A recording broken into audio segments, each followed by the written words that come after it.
On the frontier, when winter killed your livestock, everyone assumed the answer was a better shelter, thicker walls, a tighter roof, more straw, more wood.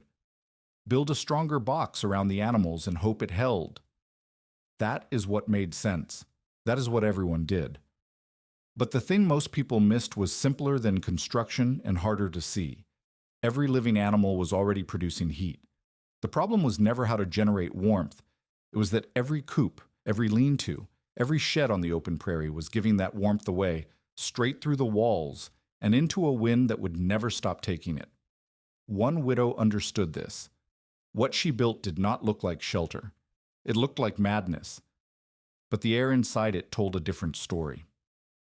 The claim lay 12 miles northeast of Huron, Dakota Territory, and Ragna Brecka arrived on it in late September of 1887 with 2 children, 30 hens in freight crates, 1 milk cow nearly dry, and a dead husband's name on a filing she could not afford to abandon.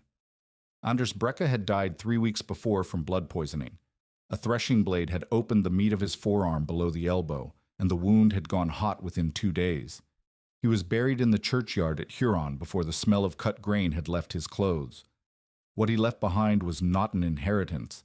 It was a half-built cabin on open prairie, a legal claim that required continuous residence and visible improvement, and a debt of $47 at Prebla's general store. Ragna understood the math before anyone explained it to her. She had $19.60 in coin, a cow that gave less milk each week, and 30 laying hens that would need shelter she did not have.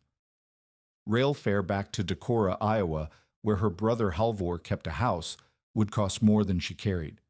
His last letter had said his own children slept 2 to a bed. There was no room and no money for the journey. The claim was not a choice. It was the only door that had not closed. The cabin Anders had started measured 12 feet by 16. Cottonwood joists, warped planks on 3 sides, tar paper nailed across the north wall where the wind hit hardest. Sod banked halfway around the base, the rest left bare because Anders had planned to finish it in October. He had not lived to see October. The stove was cast iron with a crack along the firebox that wept ash when the draft pulled hard. There was no barn. The hens slept in nailed-together freight crates, stacked in a lean-to made of scrap lumber and a wagon tarp. Ragna set the children's bedrolls near the stove the first night and listened to the wind testing the tar paper. Pater, 9 years old, asked whether the chickens would be all right outside. Eli, 6, asked nothing. She pressed her face into her mother's sleeve and breathed through the cloth. The hens were not all right. 2 of the weaker birds died that first week from exposure in the lean-to. Ragna found them stiff on the crate floor, feet curled, feathers damp. She plucked them and boiled them for soup because she could not afford to waste the meat. Peter watched her strip the carcasses and said nothing, but his hand shook when he carried the pot.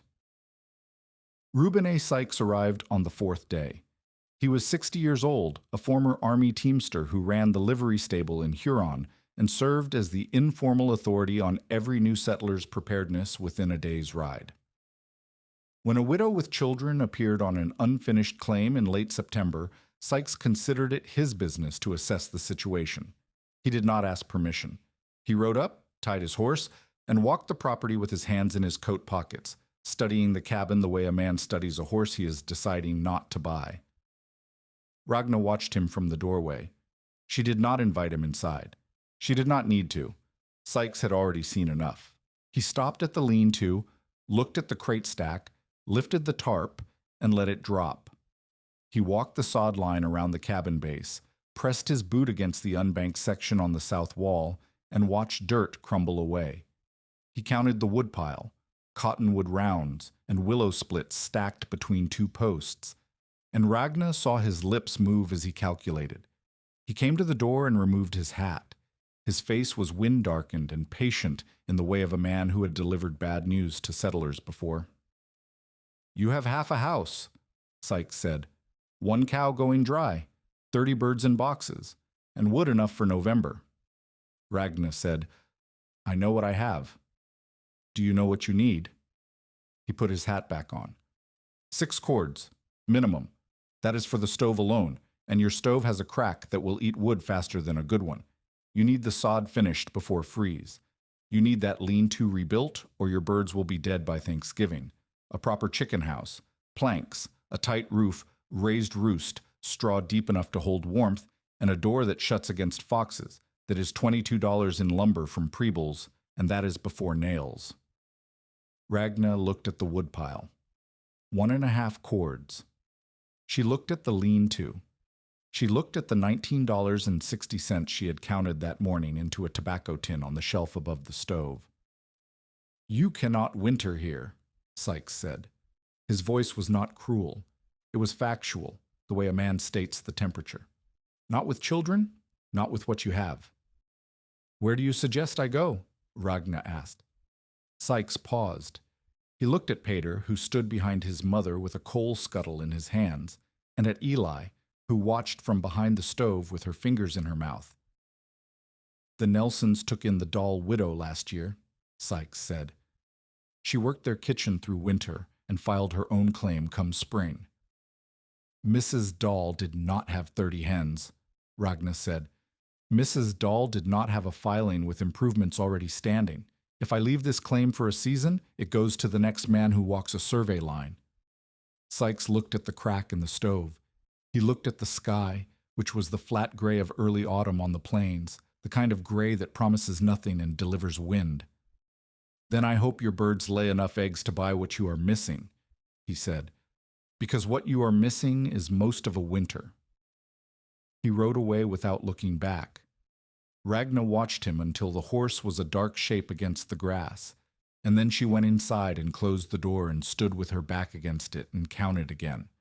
$19.60, $47 in store debt, 1 cracked stove, 1.5 cords of wood, 30 hens that needed a house she could not build. The numbers did not change no matter how many times she counted them. The cold came early that year. By the second week of October, frost painted the inside of the cabin windows each morning. Ragna banked the rest of the sod herself, cutting blocks from the prairie with Anders's spade and stacking them against the south and east walls. Her shoulders burned after an hour. After 3 hours, she could not lift her arms above her head. She worked until dark each day and woke before dawn to feed the stove. The hens needed warmth she could not give them. The lean-to stopped the wind from one direction but channeled it from the others. Ragna hung the wagon tarp double and stuffed straw into the gaps. But on a night when the temperature dropped hard enough to freeze the water bucket inside the cabin, she found 3 more hens dead in the morning. Their bodies were cold and light, as if the frost had taken not just their warmth but their weight. 27 hens left.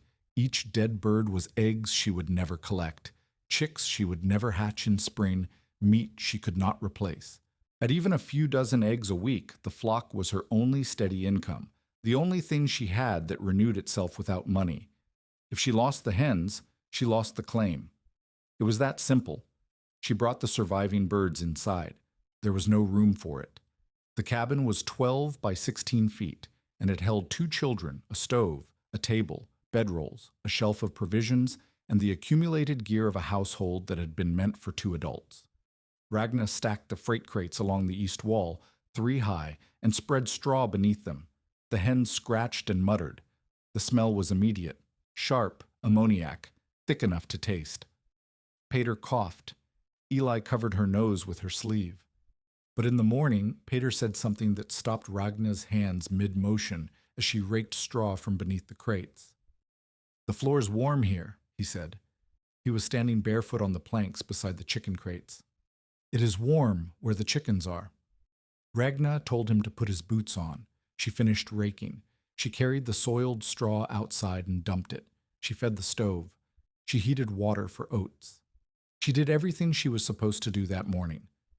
But before she fed the children, she knelt on the floor beside the stove and pressed her palm flat against the boards. Cold. The stove heated the air, not the wood beneath it. Then she moved to the boards beside the crates where the hens had spent the night and pressed her palm down again. Warm, not hot, not comfortable, but noticeably measurably warmer than the rest of the floor. She sat back on her heels and looked at the birds.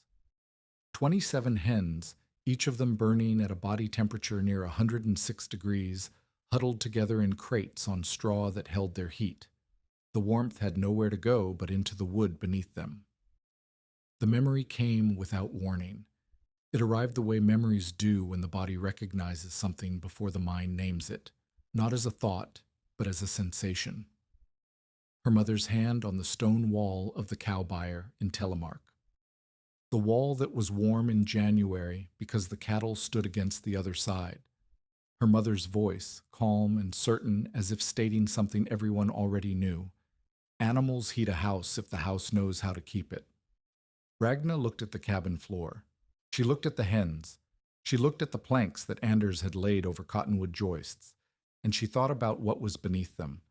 Bare earth, cold and solid, 3 feet of it before you hit frost line. That night, after the children slept, Ragna sat at the table with a stub of charcoal and a flour sack and drew. The design was not genius. It was desperation shaped by memory. A cellar beneath the cabin floor, 3 feet deep, 8 feet wide, 12 feet long. Not the full footprint of the cabin, but the largest space she could dig without undermining the joists that held the walls. She would lower the hens through a hinged trapdoor near the stove, where the warmth from above and below could meet. The walls would be lined with field stone from the creek bed a quarter-mile south. Removable slatted trays beneath the roosts would catch droppings, and she would bed the floor in ash and sand instead of straw, because ash absorbed moisture and smell where straw held both. A small grated light well on the south side would bring winter sun into the cellar without opening a hole large enough for foxes. 2 tin-lined vents, one low on the east wall, one high near the stovepipe chase, would move damp, foul air out without creating a cross-draft that would chill the birds. The logic was simple enough that Rashina could hold it in her head while she drew. 30 hens produced heat. Not much per bird, but together, body warmth and the slow composting of manure in the bedding, they would push the temperature of a small, insulated, below-grade space well above the killing cold outside. The earth itself would help. Below frost line, the ground held steady. Stone walls would absorb warmth during the day and release it slowly at night. The cabin floor above would act as a ceiling, trapping the rising heat so that both the hens below and the family above benefited. She stared at the drawing and tried to find the flaw that would kill it. Moisture. If the cellar trapped too much damp from the birds' breathing and the manure, the air would turn poisonous. Ammonia would burn the hens' lungs. Frost would form on the underside of the floor planks and drip. The vents had to work, or the whole design was a slow death for the flock and a health disaster for the children sleeping above. Structure. If she dug too close to the joists, the cabin floor could sag or buckle. She would need to crib the joists with posts and flat stones at the corners and center, creating piers that carried the load she was removing from beneath. Every bucket of earth she pulled out made the house more fragile until she braced what remained. And time. She had to dig, haul stone, lay walls, frame a trapdoor, cut vents, and move 30 hens underground before the killing cold arrived in earnest. The frost was already in the ground. She might have 5 weeks. She might have 3. The prairie did not send schedules. Ragna folded the flour sack and put it under the tobacco tin with the money. $19.60 would not build a chicken house, but it might buy nails, lime, wire mesh, and lamp tin, the small hardware that turned a hole in the ground into something that could keep birds alive. Nell Copp heard about the plan before Ragna told her. Prairie gossip moved faster than weather. Someone, perhaps Sykes, perhaps the mail carrier who had seen Ragna measuring the cabin floor with a knotted cord, mentioned that the Brecka widow was digging under her house. By the time Nell rode over on a Tuesday afternoon, the story had already acquired details Ragna had not shared. Nell was 36, the wife of a wheat farmer on the next quarter section, the mother of 6 children, and the most practical woman Ragna had met in Dakota. She canned everything. She patched everything. She treated her own children's fevers with willow bark and lard poultices, and had opinions about every household operation within 10 miles. Her doubt was not hostile. It was the doubt of a woman who had buried 2 infants on the prairie and learned to distrust anything that sounded clever. She stood in Ragna's cabin and looked at the hole in the floor where Ragna had begun to dig. 2 feet deep, 4 feet across. Earth piled in a bucket beside the trapdoor opening. The hens scratching in their crates along the wall. The children eating cold biscuit at the table. "You will sleep over filth," Nell said. "Your children will cough themselves blue by Christmas." Ragna did not argue the way a desperate woman argues, with volume and insistence. She crossed the room to the freight crates, reached beneath the nearest one, and lifted a handful of wet, blackened straw. The smell hit Nell from 6 feet away. "This is what they sleep in now," Ragna said. "Frozen manure I cannot manage because I cannot clean crates in a blizzard. In a cellar, I can pull the trays before breakfast. I can lime the walls. I can vent the air. What I cannot do is build a chicken house I do not have the lumber for, with money I do not have, before a winter that is already here." She dropped the straw back into the crate.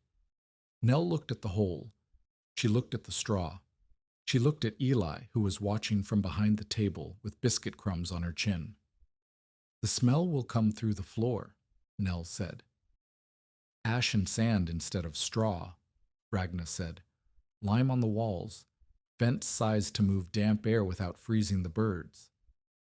And if you dig wrong and your floor drops, then I brace the joists with stone piers, which I have to do anyway." Nell shook her head. She did not say it would work. She did not say it would fail.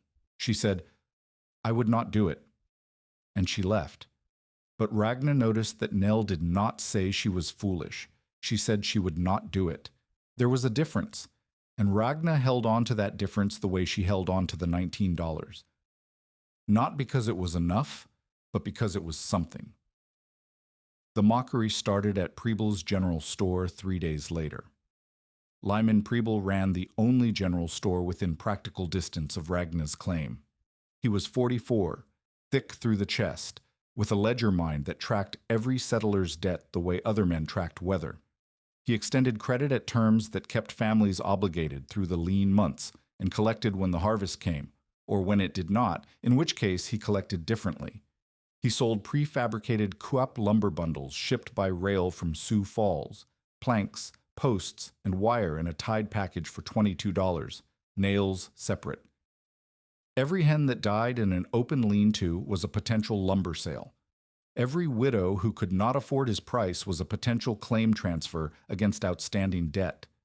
When Ragna came through his door asking for 3 pounds of nails, lime, lamp tin, and a small roll of wire mesh, total cost $4.12. Preble looked at the list and looked at Ragna and asked, loudly enough for the 3 men warming themselves by the stove to hear, whether she was building a privy under her supper table. The men laughed. One of them, Ragna did not know his name, a wheat farmer with a blonde beard going gray, said, "Next she will roost with them herself." Ragna paid in eggs. 18 eggs for the wire mesh, 12 for the nails, the rest in coin. She took the supplies and left without defending herself, without explaining, without raising her voice. The bell above the door rang behind her. She heard laughter through the glass as she loaded the sack into the wagon. Preble did not let it end at the store. Within a week, he rode to Sykes's place and raised a concern that carried the shape of neighborly duty. A widow was digging beneath her cabin and intended to keep livestock under the floor where her children slept. Surely this was a health matter. Surely someone with authority should inspect the situation before the smell drifted and the children sickened. Sykes listened. Sykes did not commit. But the seed was planted, and Ragna felt it growing in the way people looked at her when she came to Huron for supplies. A quick glance, a turned shoulder, a conversation that stopped when she entered the feed store. She was building something no one had seen before, and the only people watching were people who expected it to fail. Ragna began digging in earnest on the 15th of October. The method was brutal in its simplicity. She pulled up 4 planks near the center of the cabin, braced the exposed joists with stacked field stones at each end, and lowered herself into the shallow depression Anders had already dug when he set the floor. 8 inches of loose earth that had been meant as crawl space for repairs that would never happen. She worked with a short-handled spade, a coal scuttle for hauling, and Pater's arms, which were 9 years old and thin but steady. She dug in layers, 10 inches at a time, across the width of the opening, because pulling too much earth from one spot risked undermining the joists before she could brace them. Every layer meant a new survey of the floor above, pressing on the planks, checking for sag, listening for the creak that meant a joist was bending under unsupported weight. The first day, she moved 14 scuttles of earth. Peter carried them out through the cabin door and dumped them in a pile that would later become part of the sod banking. By dusk, the hole was 18 inches deep and 4 feet across, and Ragna's back hurt in a place she had not known backs could hurt. The second day was worse. The earth below the first layer was harder, packed clay that the spade bounced off unless she drove it with her boot.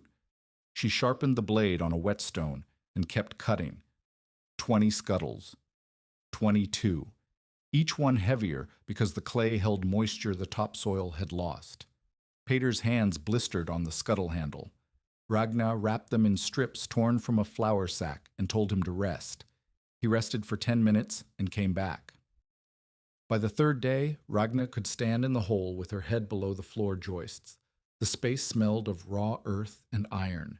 She could see the underside of the planks above her, the rough-cut cottonwood grain, the nail points poking through where Anders had secured the floor.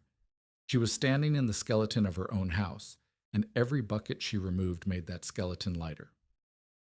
The first real problem came on the fourth day.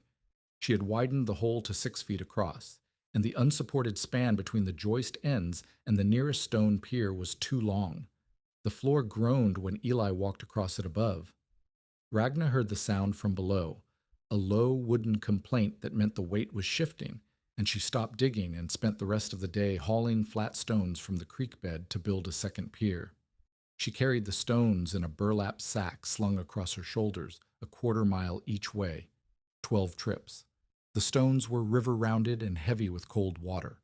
By the last trip, the sack had worn through the back of her dress, and the skin beneath it was raw. She built the pier by stacking the flattest stones in a column, wedging smaller pieces into the gaps, and topping it with a slab wide enough to bear the joist. When she finished, Eli walked across the floor again. No groan. Ragna exhaled and picked up the spade. October moved.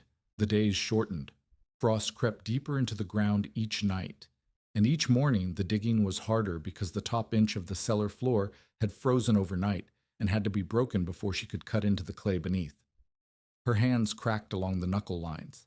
The cracks bled into the clay, and she wiped them on her apron and kept going. Peter developed a cough, dry and persistent, the kind that lived in the chest and woke him at night. Ragna boiled water with wild mint and made him breathe the steam, but the cough stayed. She told herself it was the dust from digging, not the cold, not the damp, not the beginning of something worse. She told herself this every morning while she listened to him cough. On the 22nd of October, Eli dropped an egg. It slipped from her small hands onto the cabin floor and broke, the yolk spreading bright and terrible across the dusty planks. Eli stared at it and began to sob. Not the crying of a child who has broken something, but the crying of a child who understood what the egg was worth. Kerosene, a measure of flour, a fraction of survival. Ragna knelt beside her and cleaned the yolk with a rag, and said nothing because there was nothing to say that would make the math less true. 27 hens, maybe 15 eggs a day on a good day, fewer as the cold deepened and the light shortened. Each egg was currency. Each egg was protein. Each egg was proof that the flock was still alive and still worth the desperate gamble of digging a cellar under the house to protect them. By the end of October, the pit was 4 feet deep and 6 feet across. One stone wall was complete. Dry-laid field stone, 2 feet high, rough but solid. The trapdoor frame was cut but not yet hinged. Snow had fallen twice, light dustings that melted by noon, but each snowfall was a message. Winter was not coming. Winter was arriving, and Ragna was not half finished. The spade hit a root on the morning of the 1st of November, a cottonwood root as thick as her wrist, running diagonally through the clay at the depth she needed. She chopped at it for an hour before it split. Her arms trembled when she climbed out of the hole. Peter handed her water, and she drank it standing up because sitting down meant not getting back up. Sykes rode by that afternoon. He did not dismount. He looked at the pile of earth beside the cabin, the stones stacked near the door, the hole visible through the open trapdoor. He looked at Ragna, who stood in the doorway with clay on her face and blood in the cracks of her hands. "You are undermining your house," Sykes said from the saddle. "I'm bracing it as I go," Ragna said. "A floor can fall with people sleeping on it." "A flock can die with no one sleeping over it. Then the children starve in March instead of falling through a floor in November." Sykes looked at the sky. He looked at the woodpile, which had not grown since his last visit. He looked at the lean-to, which was empty now because all the surviving hens were inside the cabin. "You have a month," he said. "Maybe less." He rode away. Ragna went back into the hole. Barbro Moen arrived on the 3rd of November, without invitation and without apology. She was 58 years old, a widowed Norwegian midwife who had delivered more babies on the Dakota Prairie than any doctor within 40 miles, and she was known for two things beyond the birthing: her hands, which were thick and scarred and steady enough to set a dislocated shoulder without flinching, and her root cellar, which had never frozen a single potato in 11 winters. The cellar was dug into a south-facing rise behind her cabin, lined with dry-laid stone, vented through a clay pipe, and floored with river sand that she raked every week. People borrowed potatoes from Barbro in March, when their own stores had gone soft and black. She never refused, and she never forgot. Nell Kopp had mentioned the digging. That was all it took. Barbro hitched her mule to the rail beside the woodpile, walked to the cabin, and stood in the doorway looking at the hole in Ragna's floor. Ragna was in the pit, waist-deep, scraping clay from the south wall with the spade. Her hair was tied back with a strip of flour sack. Her knuckles were cracked open and dark with dried blood. She looked up at the figure in the doorway and saw a broad woman in a man's wool coat, gray hair pinned flat under a felt hat, studying the cellar the way Sykes had studied the cabin, but differently. Sykes had looked for reasons it would fail. Barbro looked for how it was being done. She did not say good morning. She climbed down the ladder, a notched cottonwood pole Ragna had propped against the lip, and knelt on the cellar floor. She pressed her palm flat against the clay. She ran her fingers along the base of the one-finished stone wall. She looked up at the joists above, measured the unsupported span with her eyes, and checked the stone piers Ragna had built. Then she stood, brushed the clay from her knees, and said, "You are digging like grief. Dig like a mason." Ragna stared at her. "I do not know what that means." "It means you are cutting straight down when you should be cutting a shelf. It means your stone courses have no batter. They lean inward at the top, and when the frost heaves the earth in spring, the wall will push through and dump into the cellar. It means your ash bed is too thin and your vent holes are not cut yet, and you have birds in crates on a cabin floor that already smells like an unmanaged barn." Barbro pointed at the south wall. "Start this section again. Wide stones at the bottom, flatter faces inward, smaller chinking stones tapped into the gaps. I will show you once. Then you will do it." Ragna wanted to argue. She had been digging for 18 days. Her hands were destroyed. Her back seized when she bent wrong. She had carried 200 stones from the creek bed, and now a woman she had never met was telling her to tear out a wall and start over. But Barbro was already pulling stones from the section Ragna had finished, stacking them in a neat pile on the cellar floor, and her hands moved with the certainty of someone who had done this work for decades. She pulled 6 feet of wall apart in 20 minutes. Then she began relaying the base course, choosing stones by shape and weight, fitting them together with a precision that made Ragna's work look like a child stacking river rocks for play. "Wider here," Barbro said, placing a flat slab at the bottom. "The base carries everything above it. If the base shifts, the wall goes. Press the face side inward. You want smooth where the birds will stand, rough where the earth pushes. Now the chinking." She picked up a stone the size of her fist and wedged it between 2 larger ones. "Tap, not force. The stone finds its seat if you let it." Ragna watched. She knelt beside Barbro and placed the next stone. Barbro corrected her grip, shifted the angle, and said, Again. Ragna placed it again. This time Barbro nodded. They worked together until midday. By then, 6 feet of wall had been rebuilt. The same section Ragna had spent 3 days building alone, now tighter, stronger, and sloped slightly outward at the base so that frost heave would push the stones into the earth rather than into the cellar. Barbro's hands were as dirty as Ragna's, and she had not once mentioned payment, charity, or what the neighbors thought. Over a meal of cold biscuit and boiled eggs, Barbro explained the second lesson: moisture control. Ash and sand under the roosts, Barbro said, not straw alone. Straw holds damp. Straw holds smell. In a closed space below a floor, damp air will rot your planks by spring and make your children sick before Christmas. Ash dries the droppings. Sand gives the birds something to scratch in. You rake the trays every morning, even in storms, even when you are tired, even when the children are coughing. Because once the ammonia builds, the birds stop laying, their lungs burn, and you lose the flock to a poison you invited. I plan to vent it, Ragna said. Venting is the third thing. We are on the second. Barbro took a bite of biscuit. The trays must slide out through the trapdoor. You need runners, flat boards on each side, greased with tallow, so the tray moves without tilting. If you tip a full manure tray onto yourself in the dark at 5 in the morning in January, you will learn a lesson I would rather teach you now. Ragna almost smiled. She had not almost smiled in weeks. The third lesson came the following afternoon. Barbro stood at the east wall of the cellar where Ragna had marked the position for the lower vent, and held her hand flat over the opening while Ragna held a candle at the upper vent position near the stovepipe chase.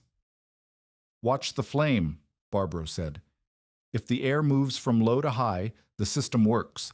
Foul air rises, and fresh air enters below. If the flame stands still, you have no draft. If it blows sideways, you have a cross current that will freeze the birds. The vents must never face the prevailing wind. East and west, not north and south. And the tin lining matters.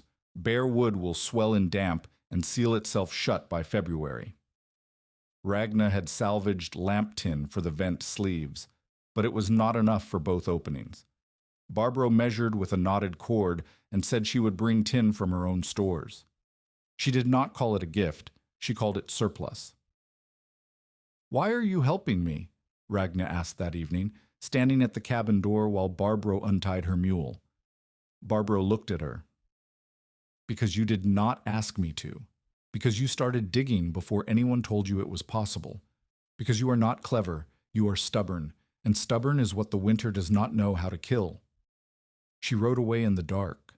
She came back the next morning with tin, a trowel, and a bucket of lime. The days blurred into a rhythm of stone and earth and aching hands. October became November. November settled into the prairie like something that intended to stay. The light shortened until Ragna worked by lantern in the cellar after 4 in the afternoon, the flame throwing long shadows across the stone walls and the underside of the floor joists above. The temperature dropped in steps, each morning colder than the last, each frost deeper, each bucket of water from the well heavier with the slush that formed at the surface. Barbro came every second or third day. She taught by doing, not by explaining.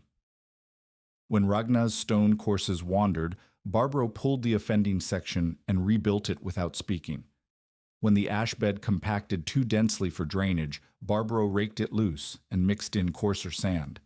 When the upper vent sleeve did not draw properly, Barbro bent the tin outward at a slight angle, and the candle flame leaned and steadied.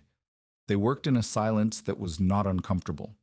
It was the silence of two women who understood that the work was the conversation. When Barbro did speak, it was to correct or to warn, and Ragna learned to hear the difference. The correction was quiet. Tighter here. A warning had weight. If you seal that vent in a storm, the birds will suffocate before morning. Progress came in measurements Ragna tracked on the flour sack drawing. By the 18th of October, the pit had been 4 feet by 6 feet. By November 7th, The trapdoor was framed and hinged with salvaged strap iron. By November 12th, the second stone wall was complete and lime-washed. By November 19th, the roost ladder was in place. Notched poles set at an angle wide enough for the hens to grip, spaced so that droppings fell into the trays below without fouling the birds on the lower roost. But the numbers also tracked what was running out. Wood, still barely 2 cords, because Ragna had spent every daylight hour on the cellar instead of cutting timber. Money, $11.14 after the nails, lime, and wire mesh. Eggs, fewer each week as the cold deepened, and the hens, still in crates on the cabin floor, laid with decreasing regularity. Peter's cough, persistent, deeper now, waking him twice a night. On the 20th of November, a setback nearly ended the project. Rain fell hard for 2 hours. Unusual for late November, warm enough to melt the surface frost, but cold enough to refreeze by evening. The water found the seam between the south wall of the cellar and the earth behind it, and when Ragna climbed down the next morning, the corner had slumped. A section of stone wall 2 feet wide had shifted inward, cracking the chinking, and a wedge of wet clay had pushed through the gap and spread across the cellar floor. Ragna stood in the mud and stared at it. The wall she had rebuilt with Barbro, the section that was supposed to be strongest. She felt something in her chest that was not pain and not fear, but something older. The feeling of watching something she had built begin to fall apart. Barbro arrived that afternoon and assessed the damage without drama. The earth behind the wall froze and expanded. You need drainage, a line of gravel behind the base course so the water runs down instead of pushing in. She looked at Ragna's face. This is not failure. This is the wall telling you what it needs. They spent 2 days fixing it. Ragna hauled gravel from the creek bed in the burlap sack, her shoulders raw from the earlier stone hauling, the skin now broken in 2 places that bled through her dress. Barbro packed the gravel behind the rebuilt section and tamped it with a post end. The wall held. The corner dried. But 2 days lost meant 2 days closer to the cold that would not be ordinary cold. Preble struck again during the same week. Ragna sent Peter to the store for kerosene. The lantern was essential for cellar work after dark, and Preble refused to sell without cash. Ragna's credit was exhausted, $47 in debt, and Preble said he would extend no further until she paid against the balance. Peter came home with an empty can and a face that told Ragna everything before he opened his mouth. She burned tallow candles in the cellar for the rest of November. The light was poor, and the smell was thick, and the wax ran down the holders and pooled in the ash bed, but the work continued. Sykes came again on the 25th of November. This time he dismounted. This time he walked to the trapdoor and looked down into the cellar. The stone walls were nearly finished. The roost ladder was set. The vent sleeves gleamed dull in the candlelight. The ash and sand floor was raked smooth. It looked, for the first time, like a space that had been built with intention rather than carved from desperation. Sykes looked at it for a long time. Then he said, "The floor joists still worry me. You have removed too much earth from beneath the load-bearing points." Barbro, who had been lime-washing the north wall, climbed out of the cellar and stood beside him. She pointed at each stone pier, 4 of them now, spaced evenly beneath the joists, each one built with a wide base and a flat capstone. "Step on the floor," she said. Sykes stepped. The boards did not flex. He stepped again, harder, shifting his weight. Solid. "A floor can be braced," Barbro said. "Pride cannot." Sykes looked at her. He looked at Ragna, who stood with lime on her hands and clay under her nails, and exhaustion in every line of her body. He put his hat back on and walked to his horse and said over his shoulder, "I hope you're right, because if you're wrong, those children pay for it." He rode away. Ragna watched him go and felt the weight of his doubt settle onto the weight she already carried. Then she picked up the trowel and went back into the hole. If someone has ever looked at your work and seen only the risk, never the labor, never the logic, never the hours that went into it, tell us in the comments. Because Ragna could not afford to stop for anyone's doubt. and neither, maybe, could you. By the 3rd of December, the underfloor coop was complete enough for the flock. The final space measured 8 feet by 12, with the remaining area beneath the cabin blocked by stone piers and packed earth. It was smaller than ideal. The birds had less room than a purpose-built coop would give them, but Ragna's design was a winter survival shelter, not a year-round home. She compensated with daytime scratching under the lean-to when weather allowed, roost space staggered at 2 heights, 4 nest boxes built from broken crate wood and lined with clean straw, and the strict cleaning routine Barbaro had drilled into her hands until it was habit. Moving the hens down was its own small drama. Ragna opened the trapdoor, set the lantern on the cellar floor, and lowered the first hen by hand. The bird fluttered, panicked, and tried to fly back up. Peter caught it midair and set it on the roost. The second hen went more quietly. By the 10th, the flock was settling, drawn by the warmth of the space and the familiar scratch of ash and sand beneath their feet. By the 20th, the cellar sounded like what it was: a henhouse. Clucking, shifting, the small percussive sounds of beaks on grit and feet on wood. That night, Ragna lay on her bedroll and pressed her ear to the floor. She could hear them below. Living things, warm and breathing, making the sounds that meant survival. Early results were promising, but not miraculous. On a night when the thermometer at Sykes's barn read 10 degrees below zero, Ragna dropped a weighted string through the vent and tied a small bottle to it at cellar level. In the morning, she hauled it up and held her hand against the glass. The air inside the bottle was warmer than the cabin. She had no way to measure precisely, but Barbaro estimated the cellar held near 18 degrees above zero, cold enough to see breath, but warm enough that water in the drinking pan had not frozen, and the hens were alert, not huddled. The floor above the coop was different, not warm, not comfortable. But the killing bite was gone. The boards near the stove felt the same as before. The boards above the flock felt as though something beneath them was pushing back against the cold. A dull animal warmth that seeped through the grain. Eli slept on that section of floor and did not wake shivering for the first time since October. Eggs no longer cracked before Ragna gathered them. The hens laid fewer than in autumn. Shorter days meant shorter laying cycles. But they laid steadily. 6 to 9 eggs every 2 days. Enough to eat, enough to trade, enough to prove the flock was alive and working. Preble started another rumor within the week. The Brecka widow was hiding spoiled eggs to fake production. The cellar was rotting the shells. The children would get sick from the foul air and the county would have to intervene.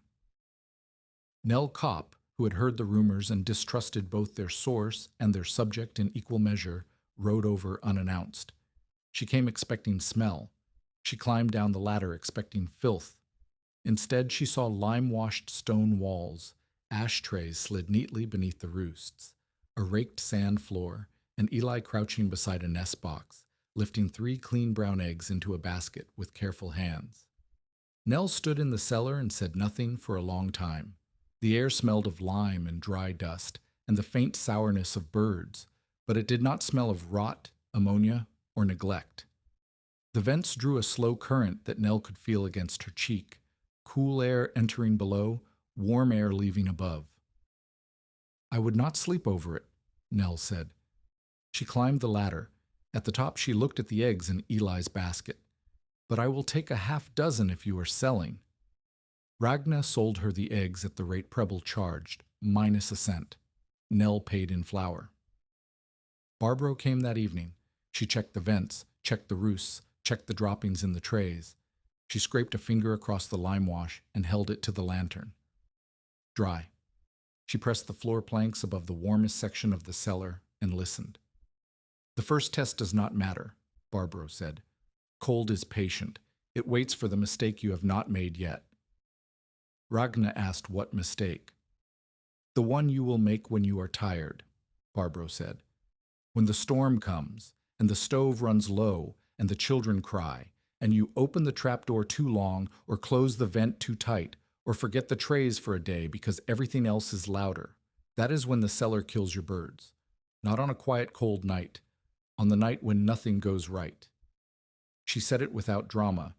She said it the way a woman who had seen prairie winters kill careful people said anything, with the flatness of someone who had stopped being surprised by what the cold could do. Ragna listened and said she would not forget. Barbro said, "You will. Everyone does. The question is what you do in the next 5 minutes after you remember." January of 1888 began cold and stayed cold, but the 12th of January started warm. That was the trick of it. That was what killed people. The morning broke mild enough that ice dripped from the eaves. Ragna walked outside without her heaviest coat. The air had a softness to it that felt like apology, as if the winter, after weeks of punishment, had decided to relent. Snow dripped from the sod banking. The water bucket at the well had no skim of ice. Birds, the wild kind, not hens, moved in the bare trees along the creek. Ragna needed oats. The cow was dry now, fully dry, and the oats Ragna mixed with boiled potato for the children's porridge were running low. Sykes had offered to trade oats for eggs, and the walk to his place was 3 miles. She bundled a dozen eggs in straw and cloth, told Pater to watch Eli and keep the stove fed, and left before 9.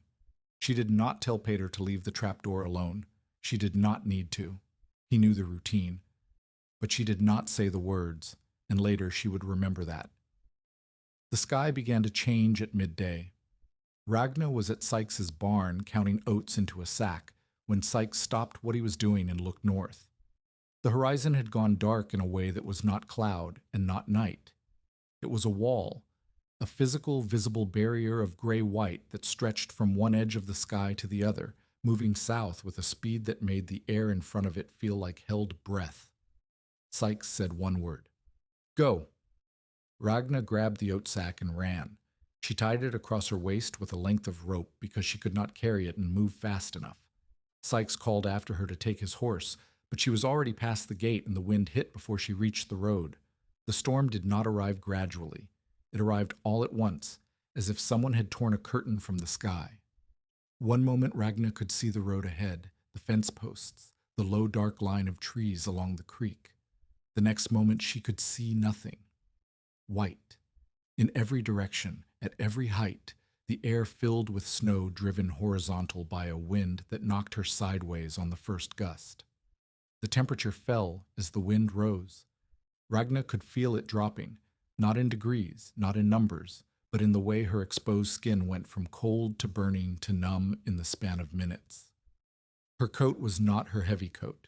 Her hands were bare because she had given her gloves to Pater that morning. The oat sack dragged at her waist like an anchor. She found the fence by falling into it. The wire caught her across the midsection, and she grabbed the top strand and held on while the wind tried to peel her away. She knew the fence line. It ran from Sykes's east pasture to the section road, and the section road passed within a 1/4 mile of her cabin. If she followed the wire, she would reach the road. If she followed the road, she would reach the rope line Barbro had made her string from the woodpile to the cabin door in December. She followed the wire. Her hands froze to the metal through the skin, and she tore them free every 10 steps, leaving blood on the wire, and grabbed again. The snow was not falling. It was flying. It hit her face like sand and filled her nose and mouth when she turned the wrong direction. She breathed through the cloth of her collar and counted fence posts. 1, 2, 7, 12. The road should be at 15. At 15, the wire ended at a post, and she let go and walked into open white. 3 steps. 5. 10. Her boot hit the frozen rut of the road, and she turned south and walked with the wind quartering against her left side, pushing her toward the ditch. She could not see the ditch. She could not see her hands. She could see nothing but white moving at the speed of sound in every direction. The rope. She needed the rope. She found it by stumbling into the woodpile. Her shin hit the stacked cottonwood rounds, and she fell forward across the pile, and her hands found the rope. A 1/2-inch hemp line tied to the corner post and running 30 yards to the cabin door. She pulled herself along it hand over hand, the oat sack dragging behind her, the wind screaming in a register she had not known wind could reach. The door. Pater had it open before she reached it. He had been watching from the window until the white swallowed everything, and then he had been listening. He grabbed her arm and pulled her inside, and Eli slammed the door, and the three of them stood in the sudden, deafening quiet of a cabin that was shaking on its foundation. The stove was burning, but lo, Peder had fed it, but the wood he could reach was the smaller splits, and they burned fast and hot and were nearly gone. The main pile was outside, 30 yards away, and 30 yards might as well have been 30 miles. Ragnar looked at the floor. The trapdoor was open. "I was getting eggs," Peder said. His voice was thin and guilty and scared. "The wind came and Eli screamed, and I did not close it." Ragnar dropped to her knees beside the trapdoor. Cold air was pouring down into the cellar from the cabin. Blowing snow had pushed through the cracks around the door and the window frame and was dusting the cabin floor, and some of that snow was falling through the open trapdoor into the space where 27 hens sat on roosts in the dark. The cellar temperature had dropped. She could feel it, a cold breath rising from the hole that had not been there that morning. She closed the trapdoor. She checked the vent sleeves. The windward vent, the east one, was taking the full force of the storm, and packed snow had been driven into the tin sleeve, blocking it nearly shut. The leeward vent on the west side was clear but pulling hard, sucking warm air out of the cellar faster than the birds could replace it. The hens were alive. She could hear them, agitated, fluttering, making the sharp sounds that meant distress, but alive. Then the pounding came at the door. Ragnar opened it to a boy she recognized, Torvald, Preble's hired boy, 15 years old, with a face the color of tallow and fingers he held against his chest like broken things. He had come from Preble's place, half a mile east, following the fence line the same way Ragnar had followed hers. "The coop roof tore off," he said. His lips were white and his words came broken through chattering teeth. "Mr. Preble's birds are loose in the yard, the ones that are not dead." He had frostbitten fingers. 2 of them, on the left hand, were gray to the second knuckle.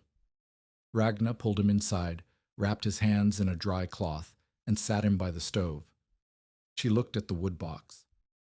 4 splits left, maybe an hour of heat if she fed them one at a time. The cellar. Her birds. Preble's boy. Her children.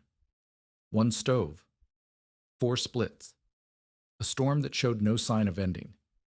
If you have stayed with this story, stay a little longer, because the next decision Ragnar makes will cost her something she cannot get back, and it will save something she cannot afford to lose. Barbro arrived 20 minutes later. She came through the door trailing ice and fury, a woman of 58 who had walked a quarter mile from Nell Kopp's cabin by following the fence line and then Ragnar's rope. She carried a sack of dried cow chips for fuel and a face that said she had expected this day and had not expected to be right so soon. She did not ask about the children. She did not ask about Preble's boy. She went straight to the trapdoor, opened it 6 inches, and lowered her head into the gap. She listened. She smelled the air. She closed the trapdoor and went to the east vent. "Snow is packed in the windward sleeve," Barbro said. "Take the fire poker and clear it. Gently, do not puncture the tin. Then close that vent halfway. Not all the way. Half." She moved to the west vent. "This one stays fully open. The air is moving west to east in the storm, so the leeward vent becomes the intake once you clear the windward." She looked at Peder. "The flour sack. Wet it. Hang it over the vent sleeve inside the cellar, over the opening. It will catch the snow dust that comes through without sealing the air." Peder moved. Ragnar cleared the east vent with the poker, breaking packed snow in small pieces that fell into the wind and vanished. She closed the sleeve to half. The candle flame, held near the west vent, leaned inward and steadied. The cellar was drawing again. Foul air out, fresh air in. The birds settled. The fluttering stopped. Barbro fed the stove 2 cow chips. They burned slower than wood and smelled like the prairie itself, dry grass and earth and something animal. Not pleasant, but warm. She fed 2 more and looked at the wood box. "How much is outside?" Barbro asked. "1.5 cords, under the tarp by the woodpile. We will not reach it tonight. We burn what we have, and we burn slow, and we let the birds do what they are doing." What the birds were doing was heating the cellar. With the vents balanced, the temperature below the floor stabilized.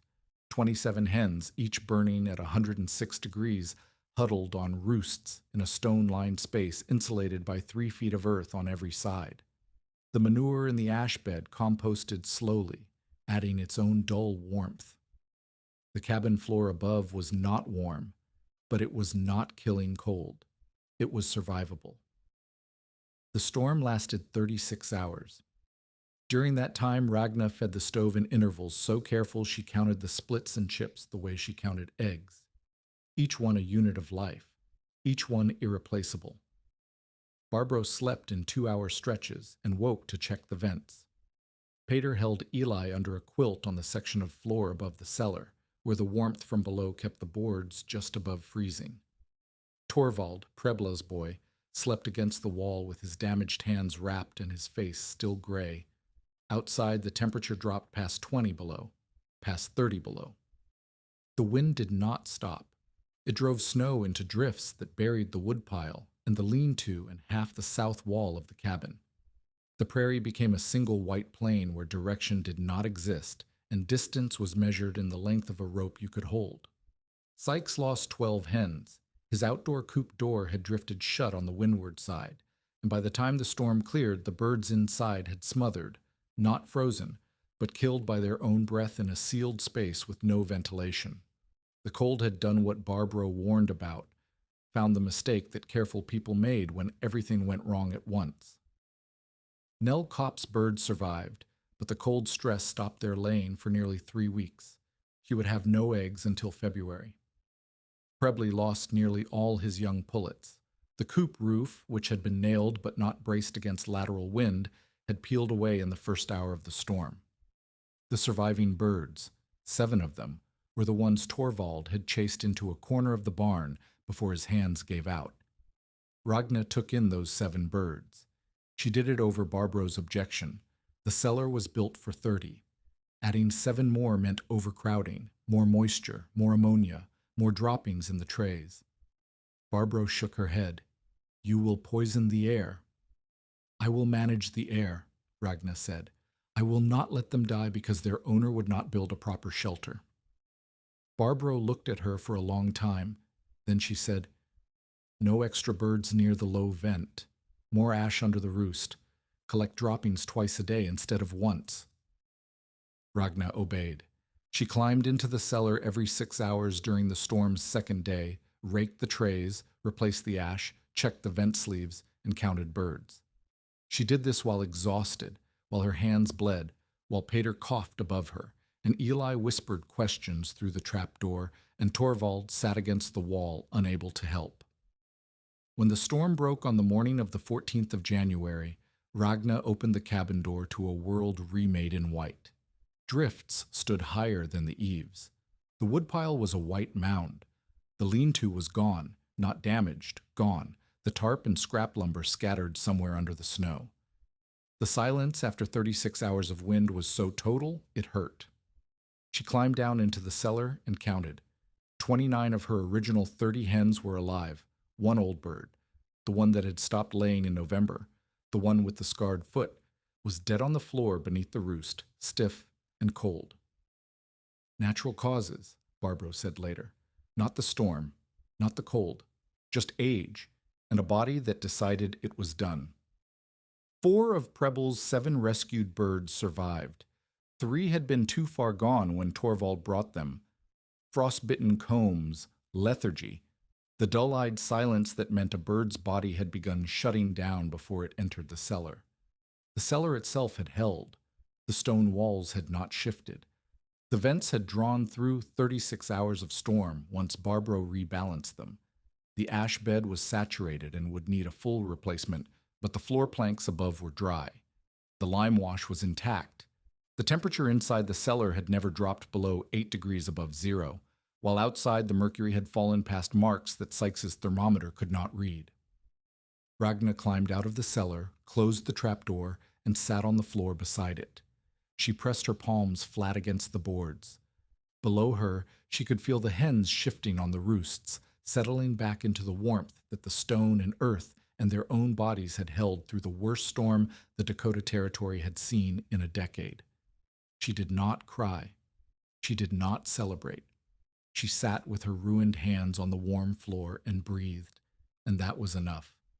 The prairie after the blizzard was an inventory of loss. Ragna saw it in stages. First, the immediate count, her own dead, which were one old hen and 3 of Preble's rescued birds.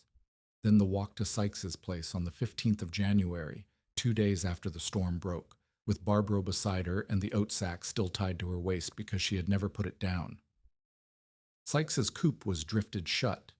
The snow had packed against the windward wall and sealed the door so completely that Sykes had spent 2 hours digging it clear with a grain shovel. When he opened the door, the smell came first. Not rot, not ammonia, but the flat, sour stillness of air that had not moved. 12 hens lay beneath the roosts. They had not frozen. They had smothered. Their own breathing had consumed the oxygen in a sealed space, and the moisture from their lungs had condensed on the walls and ceiling and dripped back onto them in a slow, cold rain that hastened what the airlessness started. Sykes stood in the doorway of his coop and looked at the dead birds and did not speak for a long time.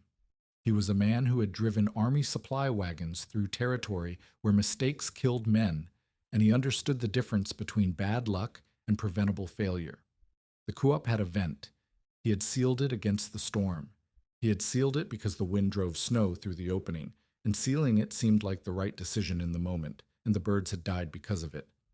When he finally spoke, he did not look at Ragna. He looked at the vent he had closed.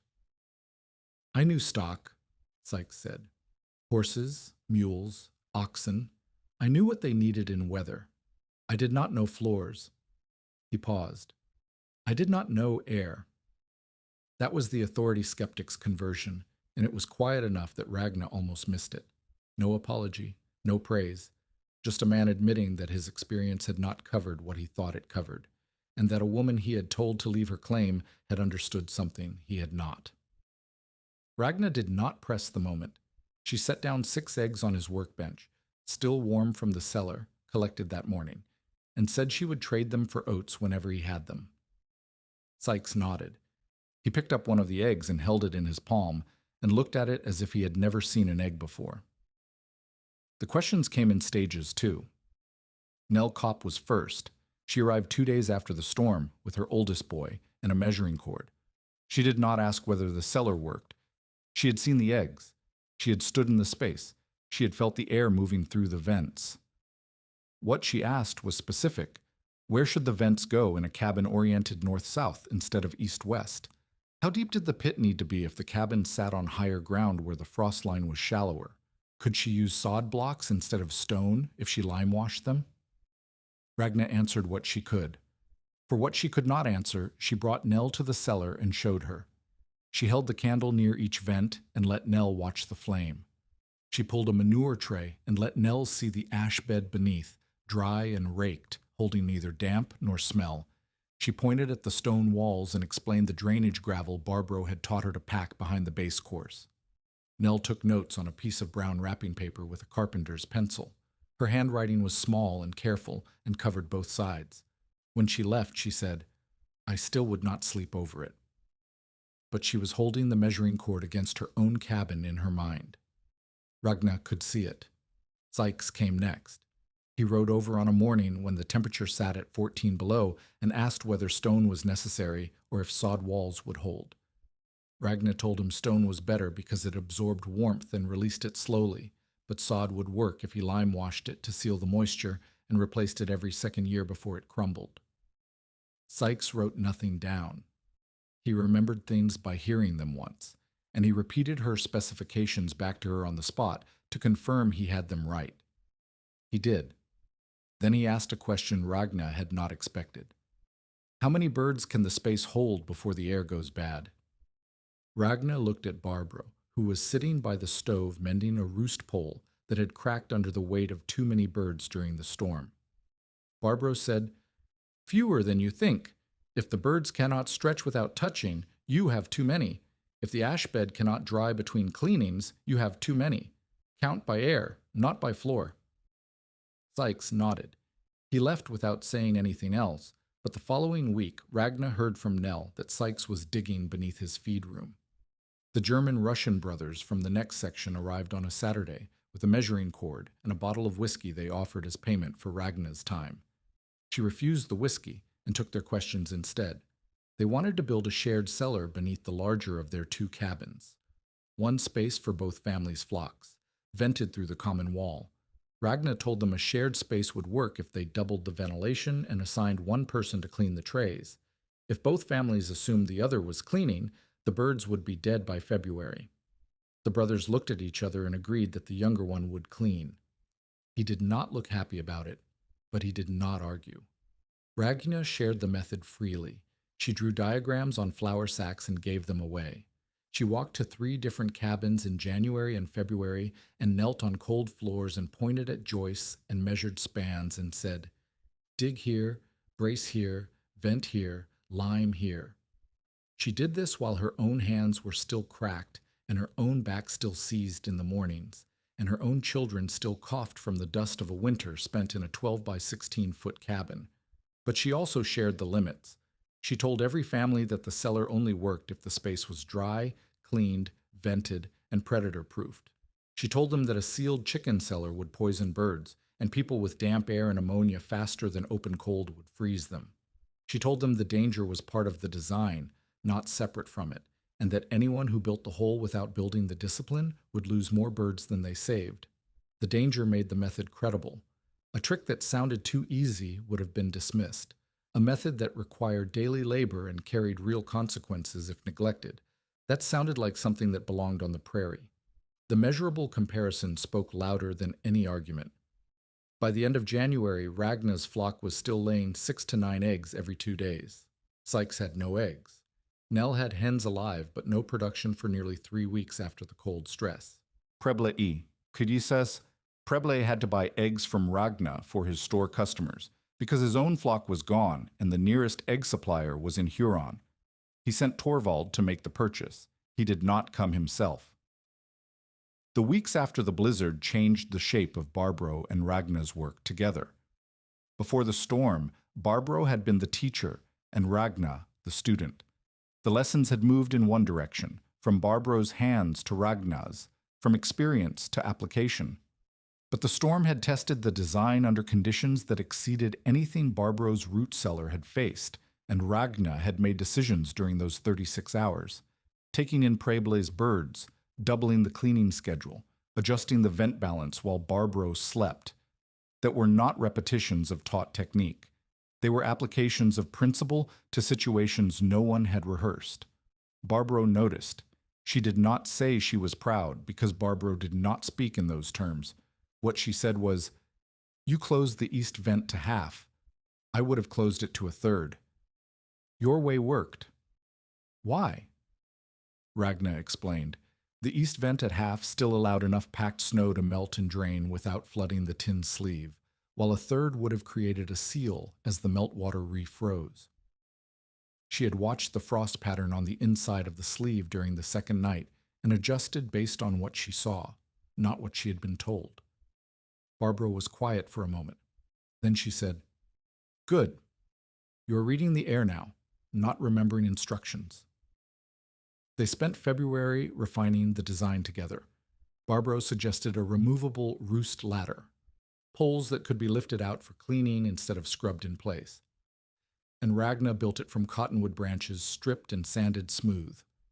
Ragnar designed a second clean-out hatch near the north wall so that trays could be slid out from either direction, reducing the time the trapdoor stayed open in cold weather. Together, they marked the vent positions for different conditions. 3 knife notches cut into the frame of each sleeve. 1 notch for mild cold. Vents fully open. 2 notches for hard cold. Windward vent at half, leeward full. 3 notches for storm. Windward at 1/4, leeward at 3/4. Wet cloth over the intake. They called them storm notches. It was not a clever name. It was a practical one, and practicality was the only language either of them trusted.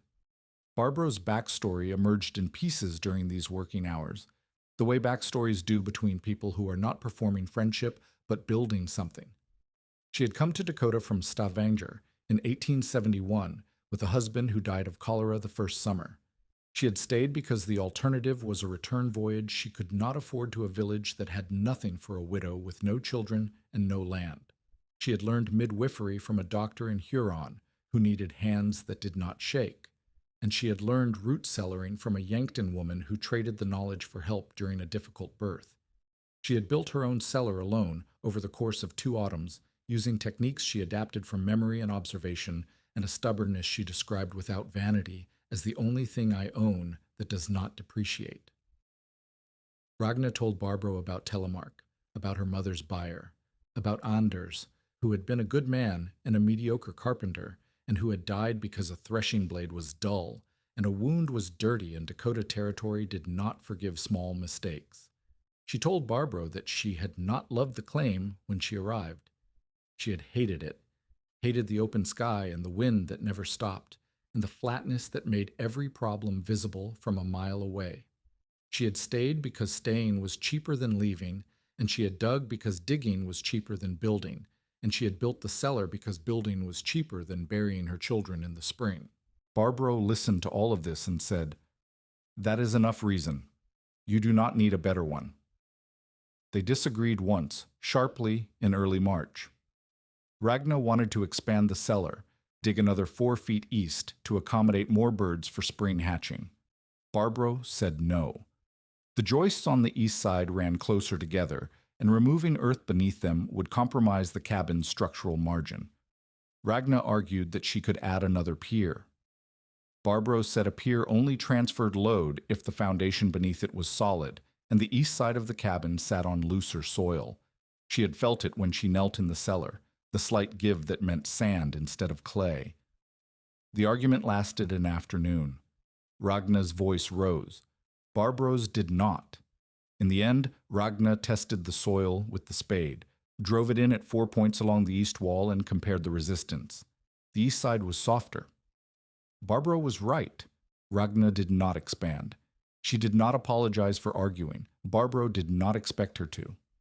They ate supper in silence, and the next morning Barbro brought a better trowel, and they lime-washed the ceiling together without mentioning it. That was the partnership at its fullest. 2 unequal women with mutual respect, working toward a shared object, capable of conflict and recovery without performance. It would not last much longer. On the 9th of March, during a late winter sleet storm that turned the prairie to glass, Barbro rode to a homestead 6 miles south to deliver a baby. She was 58 years old, and the ride took 3 hours in conditions that would have kept a younger woman home. She delivered the child, a boy, healthy, loud, and rode back the next morning through air that was not cold enough to kill, but wet enough to settle into the chest and stay. Barbro developed pneumonia within 4 days. Ragna found her in her cabin on the 13th of March, lying on her bed with a fever that burned through the quilts and a cough that sounded like something tearing inside her. Her lips were blue at the edges. Her breathing was shallow and fast, the breathing of lungs that had filled with fluid and could not clear it. Ragna brought water. She brought broth. She brought every remedy Nell Copp could offer: mustard plasters, onion poultice, steam from boiling willow bark. None of it reached the place where the sickness lived. Barbro's body was fighting a battle it had already lost, and the medicine available on the Dakota Prairie in 1888 was not strong enough to change the outcome. Barbro knew. She had seen pneumonia take enough people to recognize its schedule. On the second day, when the fever had burned high enough to make her speech unsteady, she grabbed Ragna's wrist with a grip that was still stronger than it should have been and said, "Do not let them call it luck." Ragna did not understand at first. "What?"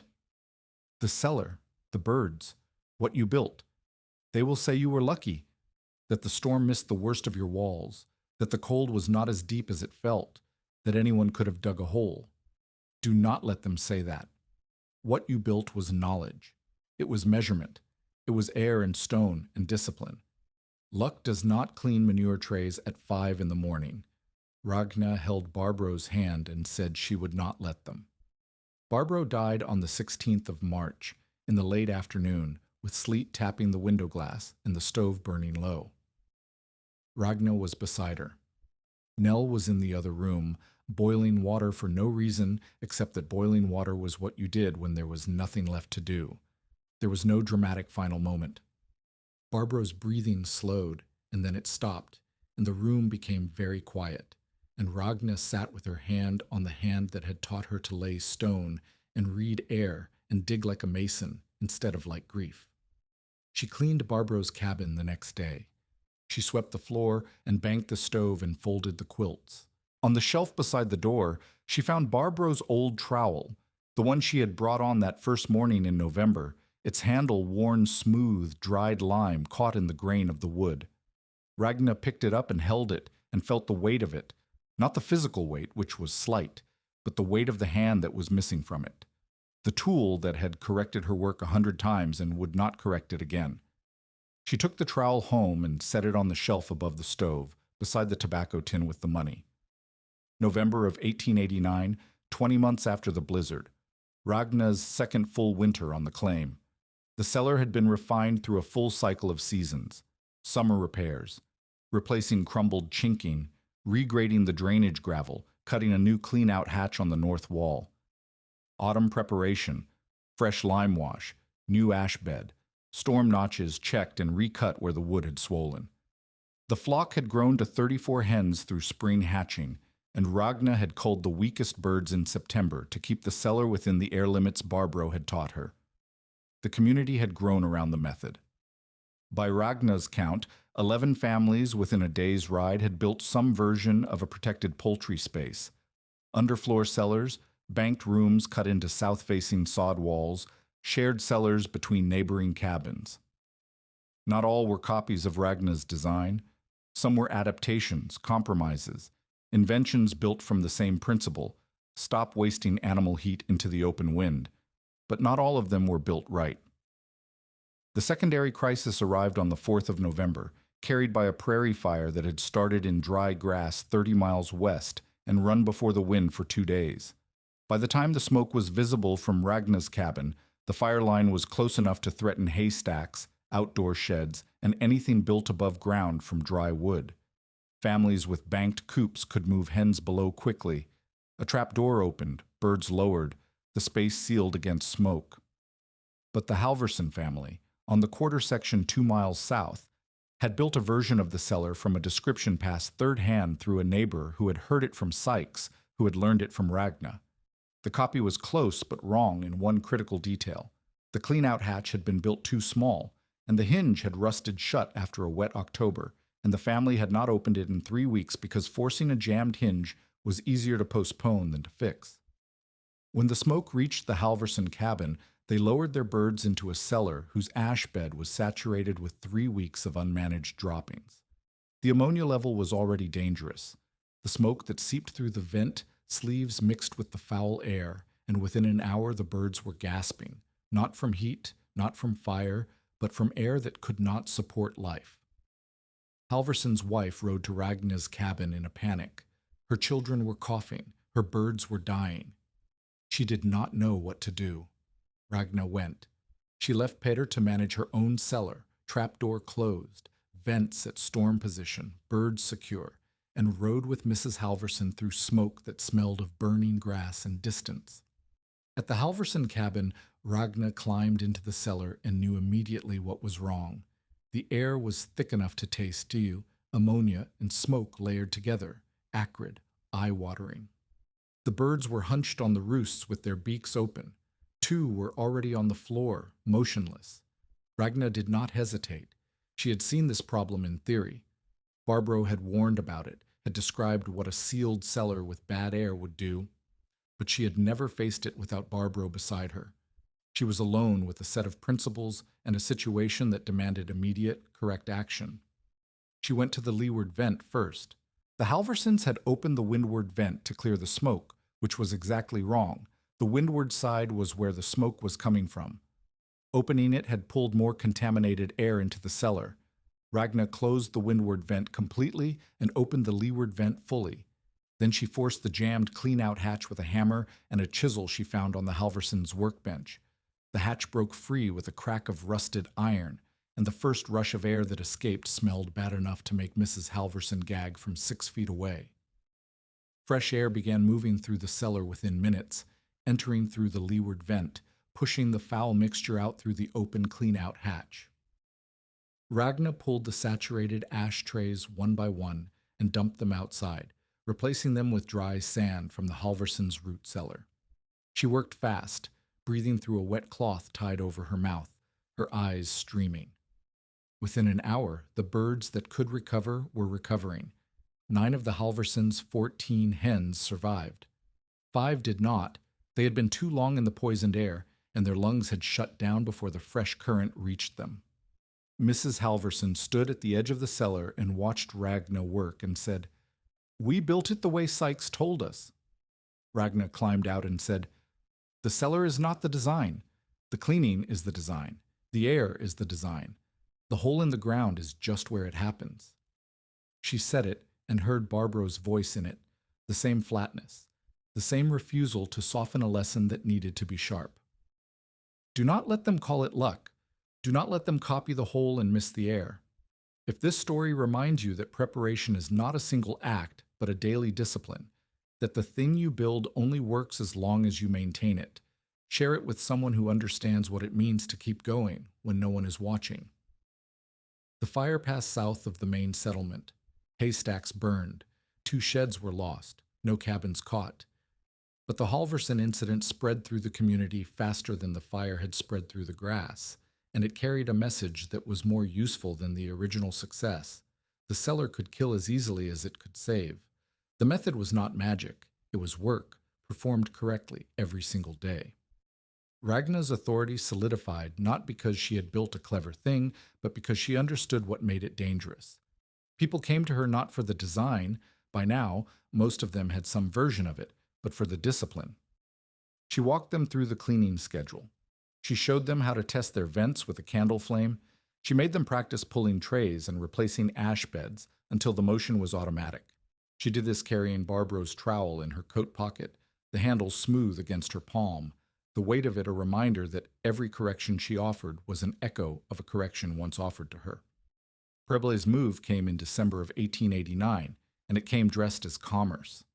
He had spent the autumn watching families dig, watching Ragna walk from cabin to cabin with flour sack diagrams and Barbro's trowel in her pocket, watching his lumber kit sales decline as settlers realized they did not need $22 of prefabricated coop planks when they could dig a cellar for the cost of nails, lime, and labor. Preble was not a stupid man. He was a man who understood supply and demand the way a wolf understands the weakness in a herd, instinctively, patiently, and without sentiment. If he could not sell against Ragna's method, he would sell inside it. The kits appeared on the store counter in the first week of December. Preble called them Brecca-style cellar kits, and each one contained 4 vent sleeves made of cheap tin, 2 sets of hinge hardware for trapdoors and clean-out hatches, a small bag of lime, and a single printed instruction sheet that Preble had written himself and paid to have typeset in Huron. The price was $3.75. The profit margin was enormous because the materials were the cheapest Preble could source. The vent sleeves were 2 inches narrower than the ones Ragna used. The hinge hardware was light-gauge iron that would rust within months in a damp cellar. The lime was barely enough to cover one wall. And the instruction sheet, a single page printed on both sides, contained a line that made Ragna's blood go cold when she saw it. Seal all vents during storms to prevent snow intrusion. Nell Coop brought her the sheet on a Tuesday afternoon. Nell had not bought the kit, but she had read the instruction page at the store and copied the vent line onto a scrap of paper because something about it had made her uneasy. Ragna read the line twice. She read it a 3rd time. Then she set the paper on the table and pressed her hands flat against the surface and felt the same thing she had felt when Barbro told her about sealed coops. Not anger, not fear, but the cold arithmetic of consequence. If a family sealed their vents during a storm, the birds would breathe the oxygen out of the cellar. The ammonia from the droppings would concentrate. The moisture from the birds' lungs would condense and freeze and drip. The cellar would become exactly what Sykes's coop had been during the blizzard, a sealed box where living things suffocated on their own breath. People would die from this. Maybe not people, maybe birds first, and then children, if the foul air seeped up through the floorboards into a cabin where a family slept. The instruction was not wrong because Preble was malicious. It was wrong because Preble had watched the method from the outside, seen the hole, the stone, the trapdoor, and assumed that what he saw was the whole of what mattered. He had copied the shape and missed the air. Ragna did not go to the store that day. She went to Sykes. She found him in the livery, mending a harness. She showed him the instruction sheet. She pointed at the vent line. Sykes read it, and his hands stopped moving on the leather. "He's going to kill someone's flock," Sykes said. "He's going to kill someone's family," Ragna said. "If they build this in a cabin with children and seal the vents in a January storm, the air will go bad before morning." Sykes set the harness down. He looked at the instruction sheet again. He looked at the vent specifications, the dimensions of the tin sleeves, the hinge weight, the lime quantity.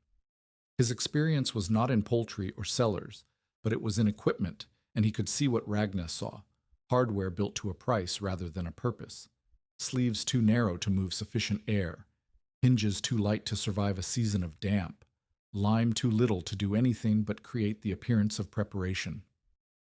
"He is selling your name on a thing that is not your work," Sykes said. "That is the smaller problem," Ragna said. "The larger problem is that someone will trust the sheet because it has a name they recognize, and they will close their vents because the sheet says to, and they will find their birds dead or their children sick, and they will blame the method instead of the man who sold them a shortcut." Sykes was quiet for a moment. Then he said, "What do you want to do?" "I want to walk into his store and show him the difference between his vent and mine. I want everyone in that room to see it." "He will not like that." "He did not like my cellar either. He liked it less when he had to buy my eggs." Sykes almost smiled. He had not smiled at Ragna before. He put his hat on and said, "I will come with you." They went on a Saturday because Saturday was when the store was fullest. Ragna carried two things: one of Preble's vent sleeves, which Nell had bought and given her for the purpose, and one of her own vent sleeves, the original tin, cut and shaped by Barbro's hands, lined with solder at the seams, sized to the specifications that had held through the blizzard. She carried them in a burlap sack, one in each hand, and the difference in weight was visible before she opened the bag. The store was warm and crowded. 5 men by the stove, 2 women at the dry goods counter, Preble behind the register with his ledger open and his pencil behind his ear. Torvald swept the floor near the door. He saw Ragna enter and stopped sweeping. Ragna did not raise her voice. She set the burlap sack on the counter and took out both vent sleeves and laid them side by side. "This is yours," she said to Preble, touching the narrower sleeve. "This is mine." She touched the wider one. "Yours is 2 inches narrower. In a cellar with 30 birds, that is the difference between air that moves and air that kills. Your hinge is light gauge iron. It will rust shut in damp within 3 months. When it rusts shut, the family cannot open the clean-out hatch. When they cannot clean, the ammonia builds. When the ammonia builds and the vent is too narrow to clear it, the birds stop laying, then they stop breathing." She picked up his instruction sheet and held it so the men by the stove could see the print. "This line," she said, pointing, "seal all vents during storms. 12 birds died in Reuben Sykes's coop during the January blizzard because he sealed his vent. The birds did not freeze, they smothered. If a family follows this instruction in a cellar beneath a cabin where children sleep, the foul air will rise through the floorboards before dawn." The store was quiet. Preble's face had gone the color of old tallow, not white, not red, but the yellowish shade of a man who had been caught in a lie he expected to profit from. "That is not your design," Preble said. "I built those kits from common knowledge." "You put my name on them," Ragna said. "Brecca style. You did not ask. You did not come to my cabin to measure my vents, or read my notches, or watch me pull a tray. You looked at a hole in the ground from the outside, and you sold what you thought you saw." Sykes spoke from beside the stove. He had not moved since they entered, and his voice carried the weight of a man the room had listened to for 20 years. "That is not her floor," Sykes said. That is your shortcut." The room absorbed the words. The men by the stove looked at the two vent sleeves on the counter. They looked at the instruction sheet. They looked at Preble, who was gripping the edge of the counter with both hands and saying nothing. Preble did not apologize. Preble did not admit fault. What Preble did was worse. In a way, he tried to redirect. The widow has been selling eggs at a premium since the blizzard. She took advantage of a tragedy to charge double what eggs are worth. Ragna did not flinch. "I lowered my price for families with children the week after the storm. You can ask Nell Copp. You can ask Mrs. Halverson. You can ask the Brandt brothers. The only person I charged full store rate was you, because you are the store." One of the men by the stove laughed. It was not a large laugh. It was the short, involuntary sound of a man recognizing a truth he had suspected but not heard spoken. The laugh spread. Not to everyone. Preble still had allies, still had debtors who could not afford to offend him, but to enough people that the room's weight shifted. Preble refunded the 3 kits he had sold. He stopped using Ragna's name. He pulled the instruction sheets from the counter. He did not burn them. Ragna suspected he kept them in case the opportunity returned, but he stopped distributing them, and the vent sleeves went back into the crate they came from. His conversion, if it could be called that, was not redemption. It was retreat. He never became kind. He never acknowledged that Ragna's method had value beyond the commercial threat it posed to his business.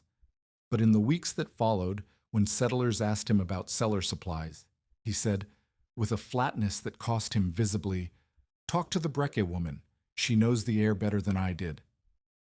It was the most generous thing Lyman Preble had ever said about anyone, and it was extracted from him by the weight of 2 tin sleeves and a room full of men who could see the difference. Cale Ivers had been a presence at the edges of Ragna's life since the day he stood in her doorway, holding the store line after Anders died. He was the deputy who rode the district, a quiet man of 35 with a face that had been weathered into patience by years of delivering papers, inspecting claims, and carrying news that was rarely good. He was not handsome in the way that stories require men to be handsome. He was steady, and on the Dakota prairie, steady was worth more than handsome. He appeared at intervals. Once in November of 1887, checking that the claim was occupied and the improvements visible. Once in March of 1888, after the blizzard, delivering mail that had been held in Huron for 6 weeks. Once in June, verifying the spring planting that was part of the homestead requirement. Each time he stayed longer than the business required. Each time he asked questions that had nothing to do with the claim. About the cellar, about the hens, about the children's health, about the stove crack that Ragna had finally patched with a mix of ash paste and iron filings that Barbro had taught her. He did not court her with words. He courted her with stone. In the autumn of 1888, he arrived with a wagon load of flat sandstone slabs he had salvaged from a collapsed homestead south of the James River. The settler had abandoned the claim, and the stone was going to waste. Ivers had loaded it himself, driven it 12 miles, and unloaded it beside Ragna's woodpile without being asked.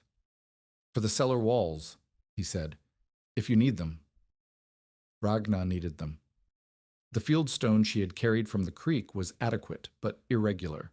It required heavy chinking and constant maintenance. The sandstone slabs were flat, uniform, and could be laid in courses that locked together with minimal mortar. She used them to rebuild the south wall, the one that had slumped during the October rain, and the rebuilt section held through 2 winters without shifting. Ivers came back in December with salvaged strap iron for hinge replacements. In February, with a sack of lime he had traded for at a price Ragna could not have gotten. In April, with a pane of glass, real glass, not the oiled paper that served as windows in most claim shanties, that he set into the south light well of the cellar, so that winter sun could reach the birds without opening the grate to predators. He did not explain these arrivals. He did not attach conditions. He brought things that were useful. He helped install them when Ragna allowed it, and he left. The courtship was conducted in materials and labor, and Ragna understood it because it was the language she lived in. The first time she let him take instruction was in the spring of 1889. She was teaching the Brandt brothers how to test their vent draft, and Ivers was present. He had ridden over to deliver a letter, and he stood at the edge of the group and watched. When Ragna held the candle to the vent and explained what the flame's behavior meant, Ivers asked a question, not a challenge. A genuine question about whether the draft changed when the outside temperature rose above freezing and the differential between cellar air and surface air decreased. Ragna answered him in front of the Brandt brothers and two other settlers who had come to watch. She answered him the way she answered everyone, directly, specifically, without softening the technical detail because a man was asking. Ivers listened, nodded, and said, "That makes sense." The Brandt brothers looked at him. A deputy, a man with authority, a man other men listened to, had just taken instruction from the Brecka widow in public and responded with neither embarrassment nor qualification. It was a small moment. It shifted something. They married in the spring of 1890, after Ragna proved the claim. The ceremony was in Huron, witnessed by Nell Copp, Sykes, and the Brandt brothers. Peter stood beside his mother and held the rings. Eli scattered dried wildflowers on the church steps, because someone had told her that was what you did at weddings, and she had been saving the flowers in a jar since August. The marriage did not change the operation. Ivers moved on to the claim, but the claim remained known as Brecka's place. The cellar remained Ragna's. The flock remained Ragna's. The teaching remained Ragna's. Ivers contributed labor. He was stronger than Ragna, and the heavy work of stone hauling and joist bracing went faster with his arms. But he did not redesign, redirect, or rename what she had built. He understood that the thing that worked was the thing she had made, and his role was to support its structure, not replace its architect. This was not a common arrangement on the Dakota Prairie in 1890. It was not common anywhere. But Ivers had watched Ragna survive a winter that killed livestock and broke families across the territory, and he had the uncommon sense to recognize that the woman who had built a living system beneath her floor was not a woman who needed to be managed. She needed a partner who could carry stone and take instruction and stand beside her in a room where men still expected the answers to come from other men. He was that partner. It was enough. The years compressed the way years do when the crisis is past and the work becomes routine. By 1891, Ragna kept 52 hens in two connected underfloor rooms, the original cellar beneath the cabin and a second larger space dug beneath an addition Ivers helped frame on the east side. The addition had been designed around the cellar, not the other way around. The underground space came first, the room above second, because Ragna had learned that the structure above must serve the system below, not the reverse. She added improvements each year with the steady patience of a woman who understood that good design was not a single act, but an accumulation of corrections.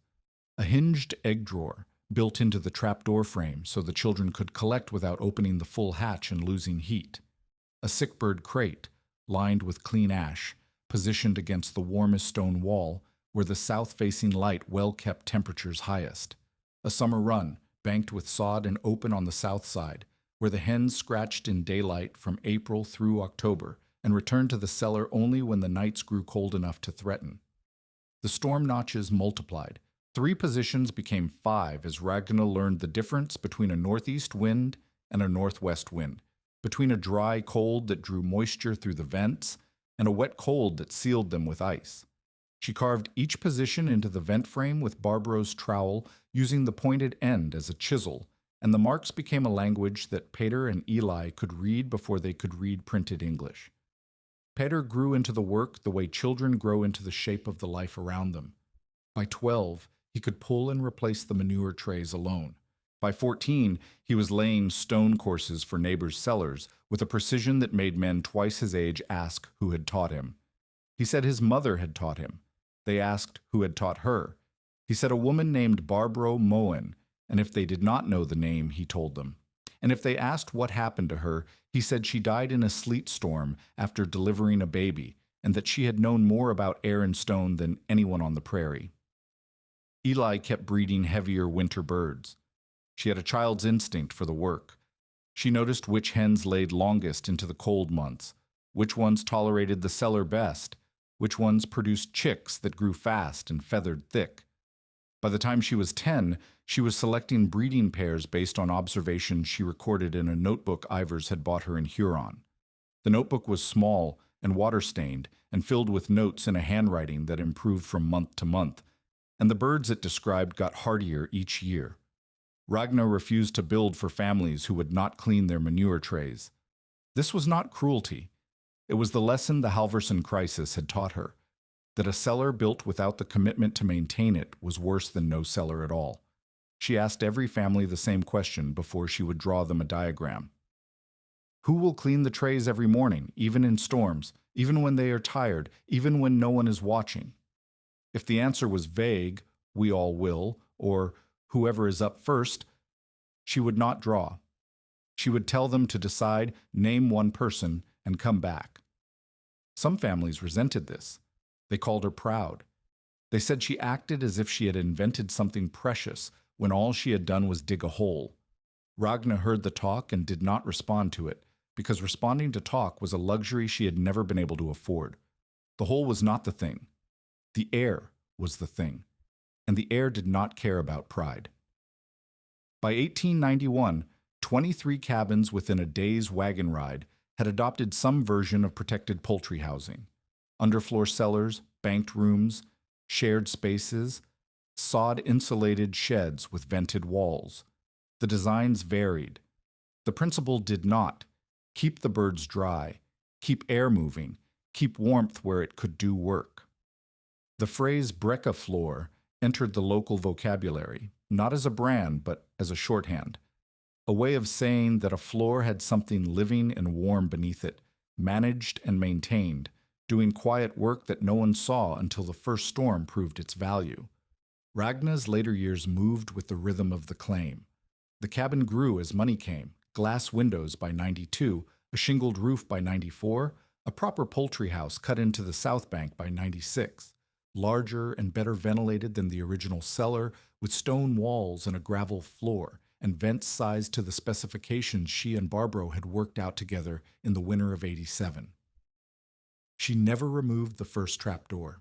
It remained in the cabin floor, its hinges oiled, its frame scarred with storm notches, even after the birds had moved to the bank house. Ivers asked once whether she wanted him to plank over it. She said no. She did not explain why. Ivers understood anyway. Some doors are not about what is below them. They are about what was built when everything said it could not be. Ragna grew older on the claim. Her hair went gray in the same pattern her mother's had, from the temples first, then the crown, then all at once in the winter of 1900. Her hands, which had been cracked and bleeding at 32, healed into the thick, calloused hands of a woman who had spent 30 years working stone and wood and soil, and the scars on her knuckles became as much a part of her as the claim itself. She died in 1918 after a long winter illness, in the same cabin where she had pressed her palm to the floor and felt the warmth of 27 hens rising through the boards. Petter was with her. Eli was with her. Ivers had died 2 years before, quietly, in his sleep, the way steady men sometimes leave. The trowel was still on the shelf above the stove, its handle worn smooth, the lime still caught in the grain. By the third winter after the blizzard, the idea had moved from mockery to habit. 23 homes within a day's wagon ride had built protected poultry rooms, underfloor cellars, banked hen houses, shared spaces cut into south-facing rises. Ragna's exact design was not universal. The lesson was, keep the birds dry, keep air moving, keep warmth where it could do work. The method spread not because Ragna promoted it, but because the eggs spoke, warm and whole, in January, collected from nests beneath floorboards, while the wind buried everything that had been left unprotected above. Ragna Brecka lived out her life on the Dakota Quarter section she had nearly lost in her first week. The cabin grew around her. Windows, shingles, a stone foundation, rooms added as children and years required, but the original 12 by 16 core remained, and the trapdoor stayed in the floor long after the birds had moved to the bank house. She kept Barbro's trowel on the shelf until the day she died, and the lime in the handle grain never fully came clean, and she never tried to clean it. In Preble's store, years after the blizzard, The line had been simple enough. She is digging a privy under her kitchen. The men had laughed. Preble had smiled the smile of a man who profits from other people's failure. But the prairie has a long memory, and by the time a decade had passed, Preble stood in a neighbor's cabin on a January evening, warming his boots on a plank floor above a hidden flock, and said nothing. Outside, the wind scraped snow against the walls the way it always had and always would. Below the boards, hens shifted on their roosts, alive and warm, making the small sounds that once made men laugh. Ragna Brekka's name was not on the floor. It did not need to be. The winter had not become kinder. The houses had learned what to keep.